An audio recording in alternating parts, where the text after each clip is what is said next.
അമ്മേ പരിശുദ്ധ അമ്മേ, അമ്മേ പരിശുദ്ധമേ, ദൈവമാതാവേ, കൃപാസനത്തിലൂടെ ഞങ്ങളുടെ ദേശത്തിനും അമ്മ മധ്യസ്ഥം തേടി തന്ന എല്ലാ അനുഗ്രഹങ്ങൾക്കും കൃപകൾക്കും ഞങ്ങളിപ്പോൾ ഹൃദയം നിറഞ്ഞ നന്ദി പറയുന്നു.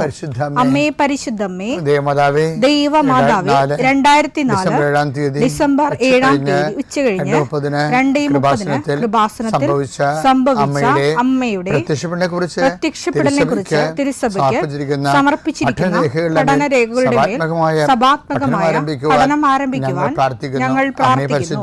അമ്മേ പരിശുദ്ധമേ, ഭൂസ്വർലോകങ്ങളുടെ രാജ്ഞിയായ അങ്ങേയ്ക്ക് ഭൗമസംരക്ഷണത്തിനായി പ്രപഞ്ചപ്രകൃതിയെ തന്നെ തിരുസഭ പ്രതിഷ്ഠിക്കുവാൻ ഈ പ്രത്യക്ഷീകരണം വഴി ഇടയാക്കണമേ. പരിശുദ്ധമേ, ജപമാല മാതാവേ, സകല കൃപാസനം പ്രാർത്ഥനയോടും ചേർത്ത് ഞങ്ങളിപ്പോൾ പ്രാർത്ഥിക്കുന്ന ഈ കുടുംബത്തിന്റെ പ്രത്യേക നിയോഗം പറ മക്കളെ.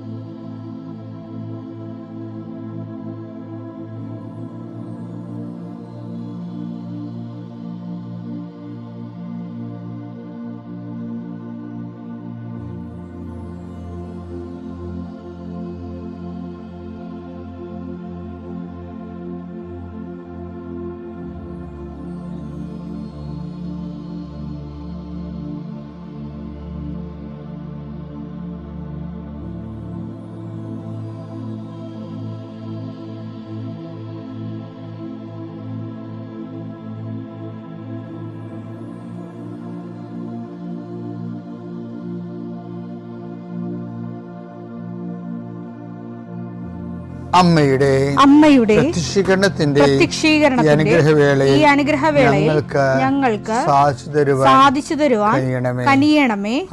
ആമേൻ. വിശ്വാസ പ്രമാണം. സർവശക്തനായ പിതാവും ആകാശത്തിന്റെയും ഭൂമിയുടെയും സൃഷ്ടാവുമായ ദൈവത്തിൽ ഞാൻ വിശ്വസിക്കുന്നു. അവിടുത്തെ ഏകപുത്രനും ഞങ്ങളുടെ കർത്താവുമായ ഈശോമിശിഹായിലും ഞാൻ വിശ്വസിക്കുന്നു. ഈ പുത്രൻ പരിശുദ്ധാത്മാവിനാൽ ഗർഭസ്ഥനായി കന്യകാമറിയത്തിൽ നിന്ന് പിറന്ന് പൊന്തിയോസ് പീലാത്തോസിന്റെ കാലത്ത് പീഡകൾ സഹിച്ച് കുരിശിൽ തറയ്ക്കപ്പെട്ട് മരിച്ച് അടക്കപ്പെട്ട് പാതാളങ്ങളിൽ ഇറങ്ങി മരിച്ചവരുടെ ഇടയിൽ നിന്ന് 3-ാം നാൾ ഉയർത്ത് സ്വർഗത്തിലേക്ക് എഴുന്നള്ളി സർവശക്തിയുള്ള പിതാവായ ദൈവത്തിന്റെ വലതുഭാഗത്തിരിക്കുന്നു. അവിടെ നിന്ന് ജീവിക്കുന്നവരെയും മരിച്ചവരെയും വിധിക്കുവാൻ വരുമെന്നും ഞാൻ വിശ്വസിക്കുന്നു. പരിശുദ്ധാത്മാവിലും ഞാൻ വിശ്വസിക്കുന്നു. വിശുദ്ധ കത്തോലിക്കാ സഭയിലും പുണ്യവാന്മാരുടെ ഐക്യത്തിലും പാപങ്ങളുടെ മോചനത്തിലും ശരീരത്തിന്റെ ഉയർപ്പിലും നിത്യമായ ജീവിതത്തിലും ഞാൻ വിശ്വസിക്കുന്നു. ആമേൻ. സ്വർഗ്ഗസ്ഥനായ ഞങ്ങളുടെ പിതാവേ, അങ്ങയുടെ നാമം പൂജിതമാകണമേ. അങ്ങയുടെ രാജ്യം വരണമേ. അങ്ങയുടെ തിരുമനസ് സ്വർഗത്തിലെ പോലെ ഭൂമിയിലും ആകണമേ. അന്നു വേണ്ടുന്ന ആഹാരം ഇന്ന് ഞങ്ങൾക്ക് തരണമേ. ഞങ്ങളോട് തെറ്റ് ചെയ്യുന്നവരോട് ഞങ്ങൾ ക്ഷമിക്കുന്നത് പോലെ ഞങ്ങളുടെ തെറ്റുകൾ ഞങ്ങളോടും ക്ഷമിക്കണമേ. ഞങ്ങളെ പ്രലോഭനത്തിൽ ഉൾപ്പെടുത്തരുതേ, തിന്മയിൽ ഞങ്ങൾ രക്ഷിക്കണമേ. ആമേൻ. നന്മ നിറഞ്ഞ മറിയമേ, സ്വസ്തി. കർത്താവ് അങ്ങയുടെ കൂടെ സ്ത്രീകളിൽ അങ്ങ് അനുഗ്രഹിക്കപ്പെട്ടവളാകുന്നു. അങ്ങയുടെ ഉദരത്തിൻ ഫലമായി ഈശോ അനുഗ്രഹിക്കപ്പെട്ടവനാകുന്നു.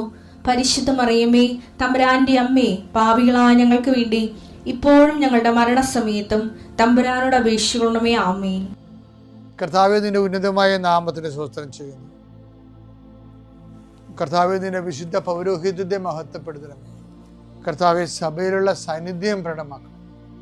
40 വർഷം അർപ്പിച്ച കൃപാന്റെ യുഗതിയായി കൃപാസ്ഥാനത്താരെ ജീവനോടെ പ്രത്യക്ഷപ്പെട്ട പരിശുദ്ധ അമ്മയുടെ മാധ്യസ്ഥത്തിലെ ഞാൻ അങ്ങയുടെ മക്കൾക്ക് വേണ്ടി പ്രാർത്ഥിക്കുന്നു. അമ്മേ, ഈ പ്രഭാതത്തിൽ എത്രയോ പേരാണ് അമ്മേ ഈ ഒരു പ്രാർത്ഥനയ്ക്ക് വേണ്ടി കൊതിച്ച് കാത്തിരിക്കണത്.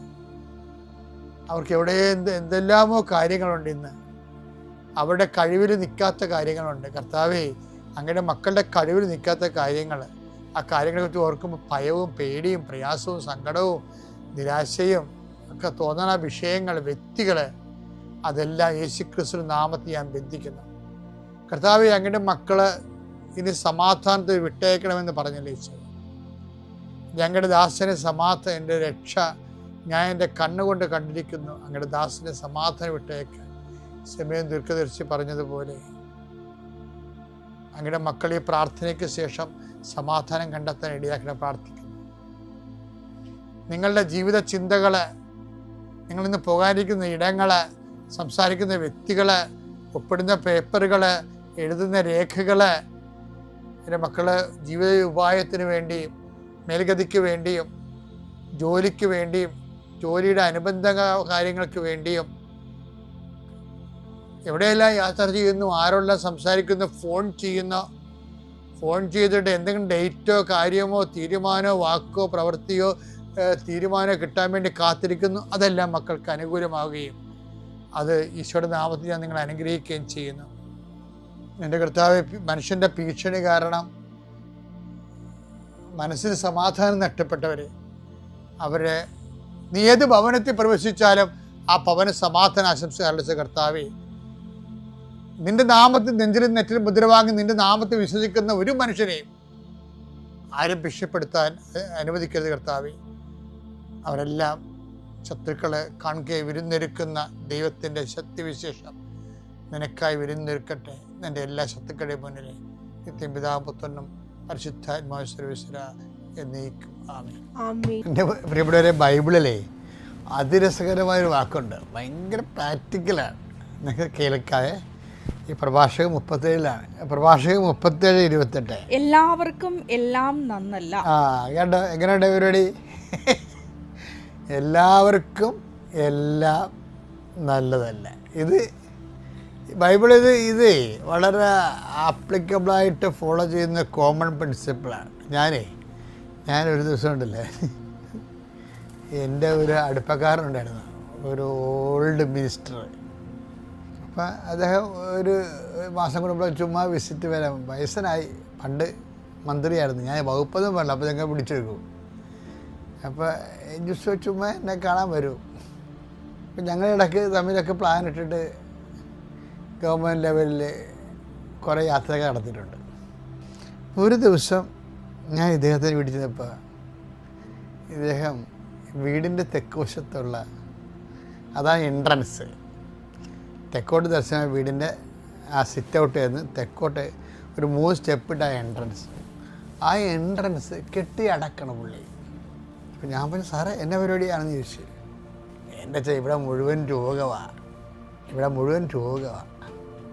ഭാര്യ ഇപ്പം അവിടെ രോഗമായിട്ട് കിടക്കുക, ഇപ്പം മകന് അസുഖം, എനിക്കസുഖം. അപ്പം ഇത് എന്നെക്കുറിച്ച് പറഞ്ഞപ്പോൾ ഈ വിഷയത്തൊക്കെ അറിവുള്ളവർ പറഞ്ഞത്, തെക്കോട്ട് ഇറങ്ങണത് ശരിയല്ല, തെക്കോട്ട് ഇറങ്ങി എപ്പോഴും ഇങ്ങനെ ക്ഷീണവും രോഗവും ചിലപ്പോൾ മരണം വരെ സംഭവിക്കും. അതുകൊണ്ട് അത് കെട്ടിയടച്ചിട്ട് കിഴക്കോട്ട് ഇറങ്ങാൻ പറഞ്ഞു. അപ്പം അദ്ദേഹം എന്നെക്കാലത്ത് പ്രായമുള്ളതുകൊണ്ട് ഞാൻ തർക്കുത്തരത്തിലൊന്നും പോയില്ല. എന്താ വെച്ചാൽ തർക്കുത്തരത്തിലൊരു വകുപ്പോടെ ഉണ്ട്. എന്ന് സംഭവിച്ചു കഴിഞ്ഞാൽ ഇപ്പം നമ്മുടെ ഈ സാറ് കിഴക്കോട്ട് ഇറങ്ങിയാലും കിഴക്ക് വേറെ ആൾക്കാരുടെ വീടും മതിലൊക്കെ, അതെനിക്കറിയാം. റോഡ് തെക്കുവശത്താണ്. ഇപ്പം കിഴക്കോട്ട് ഇറങ്ങിയാലും നമ്മൾ റോഡിലോട്ട് കയറുമ്പോൾ തെക്കോട്ട് തിരിയേണ്ടി വരും. അപ്പോൾ അതെന്താ, അത് പിന്നെ തെക്കോട്ട് തിരിയണമല്ല. അപ്പം ഞാൻ അതിനെക്കുറിച്ച് അദ്ദേഹത്തിൻ്റെ പ്രായവും പിന്നെ അല്ല, ഞാൻ മറ്റുള്ളവരുടെ വിശ്വാസത്തെ മാനിക്കുന്ന ഒരാളാണ് പൊതുവെ. അപ്പോൾ എന്നാലും എൻ്റെ മനസ്സിൽ ഒരു വചനം വന്ന്, എന്താണെന്നറിയാമോ, ഈ ക്രിസ്തുവിൽ വിശ്വസിക്കുന്നവർക്ക് അല്ലെങ്കിൽ ബൈബിളിൽ വിശ്വസിക്കുന്നവരൊക്കെ ഒരു നിലപാടുണ്ട്. നിയമാവർത്തനം 18:14 നീ കീഴടക്കാൻ പോകുന്ന ജനതകൾ ജ്യോത്സ്യരെയും പ്രാശ്നികരെയും ശ്രവിച്ചിരുന്നു. എന്നാൽ നിന്റെ ദൈവമായ കർത്താവ് നിന്നെ അതിനനുവദിച്ചിട്ടില്ല. ആ തെറ്റാണ് ശരിയാണെന്നല്ല ബൈബിൾ പറയണത്. You are not allowed to do so. അതെപ്പോഴും നമ്മൾ ഓർക്കണം. അതായത് നമ്മൾ ക്രിസ്തുവിനെയും ഒരു കൈ പിടിച്ച് പിന്നെ നമ്മുടെ കൂടെ നമ്മുടെ പൊതുസമൂഹത്തിൻ്റെ വിശ്വാസങ്ങളെയും അങ്ങനെ നമുക്ക് പോകാൻ പറ്റത്തില്ല. ഓരോ വിശ്വാസത്തിനും അതിൻ്റേതായിട്ടുള്ള ഐഡൻറ്റിറ്റികളുണ്ട്. അപ്പോൾ നമ്മൾ തന്നെ തീരുമാനിക്കുക നമ്മൾ എവിടെയാണ് നിൽക്കണമെന്നുള്ളതിനെക്കുറിച്ച് ദൈവത്തിരുസന്നിധിയിൽ വ്യക്തത വരുത്തണം. ഇല്ലാത്തവൻ്റെ ഒരു പ്രാർത്ഥനയ്ക്ക് ഒരു പ്രസക്തിയില്ല. അത് വളരെ ഇങ്ങനെ ഇപ്പോൾ ഈ ദിവസങ്ങളിൽ ഞാൻ ഇത് ടൈം എടുക്കാൻ കാരണം, നിന്നെ അത് തെറ്റോ ശരിയാന്നല്ല പ്രശ്നം. അവരുടെ കരുത്ത് കയറാനോ അല്ലെങ്കിൽ അവരെ തിരുത്താനോ മേക്കട്ട് കയറാനോ ഒരു കാര്യമില്ല. Let them have their faith. പക്ഷെ നിന്നെ അതിനെ അനുവദിച്ചിട്ടില്ല. When you receive the faith of the Bible and its revelation, കർത്താവിൻ്റെ വെളിപാട് നീ ഫോൺ ചെല്ലുമ്പോൾ നിനക്ക് ദൈവത്തിൻ്റെ വചനങ്ങളാണ് നിൻ്റെ വഴികാട്ടി. അതിനെതിരെ വരുന്ന ഒരു സാധനത്തിൻ്റെ നിങ്ങൾ പോയി തലവെച്ചാൽ ഒരു ഗുണം ഉണ്ടാകത്തില്ലെന്ന് തന്നെയല്ല, നീ അത് കൺഫ്യൂഷനാണ്. വിരുദ്ധാഹാരം കഴിക്കുമ്പോൾ ഉണ്ടാകുന്ന ചില ആൾക്കാർ പറഞ്ഞേ മീനും മോരും കൂടെ കഴിച്ചു കഴിഞ്ഞാൽ വെള്ളപ്പാണ്ട് ഉണ്ടാകുമെന്ന് പറയും. അത് കുറേയൊക്കെ ശരിയാണ്, വൈദ്യശാസ്ത്രപരമായിട്ട് ശരിയാണത്. അപ്പം അതുകൊണ്ട് ചുമ്മാ വിശ്വാസികളുടെ കൂട്ടത്തിൽ കുറേ വെള്ളപ്പാണ്ടുകാരുണ്ട്. അവർ വിരുദ്ധാഹാരം കഴിച്ച് വെള്ളപ്പാണ്ടാകണതാണ്. അപ്പം അതുകൊണ്ട് ബൈബിളിൻ്റെ ഈ കൃത്യമായ സ്റ്റാൻഡിങ് ഇൻസ്ട്രക്ഷൻ ഉണ്ട് ഈ വിഷയത്തിൽ. അതുകൊണ്ടാണ് ഈശോ പറഞ്ഞത്, ഞാനാകുന്നു വഴി, ഞാനാണോ സത്യം, ഞാനാണ് ജീവൻ. നീ അതല്ലേ ഫോളോ ചെയ്യണത്. അപ്പോൾ അത് തന്നെ ഫോളോ ചെയ്യുമ്പോഴാണ് ഇപ്പം നമ്മൾ ചിലർ പറയുകയല്ലേ, for best result use Eveready battery. അത് കമ്പനിക്കാരെങ്ങനെ പറയണത്, അവിടെ ആ ടോർച്ചിൻ്റെ ആ പ്രകാശം സമ്പൂർണ്ണമായിട്ട് കിട്ടണമെങ്കിൽ അതിനുവേണ്ടി ഡിസൈൻ ചെയ്തിരിക്കുന്ന അവരുടെ ബാറ്ററി ഉണ്ട്. അതാണ് വിഷയം. അല്ലാതെ എവറെഡി ബാറ്ററി എടുത്ത് കൊണ്ടുപോയി ദോഷം ഇടുകയോ അല്ലെങ്കിൽ റേഡിയോ ബാറ്ററി വെക്കുകയോ ചെയ്ത് കഴിഞ്ഞാൽ കമ്പനിക്കാരെ ഉത്തരവാദിത്വമല്ല. ഇതൊക്കെ ഒരു ഉദാഹരണം മാത്രമേ ഉള്ളൂ. ഈ ഉദാഹരണത്തിനും ഉപമകൾക്കും ഒക്കെ അതിൻ്റെതായിട്ടുള്ള ലിംബൻ ഡെഫ്നെസ് ഉണ്ടാവും. എങ്കിലും പെട്ടെന്ന് കാര്യം മനസ്സിലാക്കാൻ വേണ്ടി ഞാൻ പറഞ്ഞതേ ഉള്ളൂ. അപ്പോൾ വിശ്വാസത്തിൽ നീ ഷാർപ്പനാവുക. ബാക്കിയുള്ളതെല്ലാം ദൈവത്തിൻ്റെ കയ്യിൽ നിന്നാണ്. ആ ദൈവം നിന്നോട് സത്യസന്ധത പ്രവർത്തിക്കുകയും ചെയ്യും. പിതാവിൻ്റെയും പുത്രൻ്റെയും പരിശുദ്ധാത്മാവിൻ്റെയും നാമത്തിൽ.